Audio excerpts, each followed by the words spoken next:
महाराष्ट्र सरकारने आदिवासी महिलांसाठी आता राणी दुर्गावती सक्षमीकरण योजना सुरू केलेली आहे.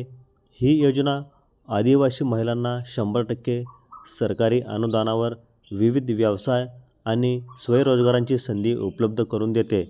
योजनेचा उद्देश मित्रांनो शिक्षण, आरोग्य, प्रशासन, व्यवसाय, कृषी आणि स्वयंरोजगार अशा विविध क्षेत्रामध्ये आदिवासी महिलांना सक्षम करणे हा या योजनेचा प्रमुख उद्देश आहे.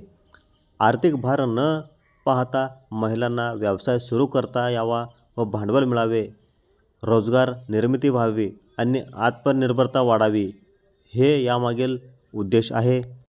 तर याचा लाभ घेण्यासाठी ही योजना फक्त महाराष्ट्रातील स्थायी रहिवासी असावी.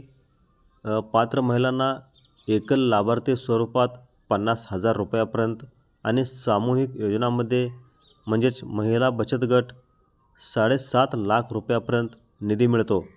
अनुदानातून कपडे विक्री, शेळी म्हैस खरेदी, शिलाई मशीन, ब्युटी पार्लर, कृषी पंप, भाजीपाला स्टॉल तसेच मसाला कांडप यंत्र, आटा चक्की, दूध संकलन केंद्र इत्यादी उपक्रम सुरू करता येतात. तर याच्या अर्ज प्रक्रियेसाठी संबंधित किंवा जवळच्या जिल्हा आदिवासी विकास विभाग किंवा ग्रामपंचायत कार्यालयातून याची माहिती मिळवता येते. अर्जासोबत जात प्रमाणपत्र, आधार कार्ड, रहिवासी दाखला आणि आवश्यक कागदपत्रे जोडणे आवश्यक आहे.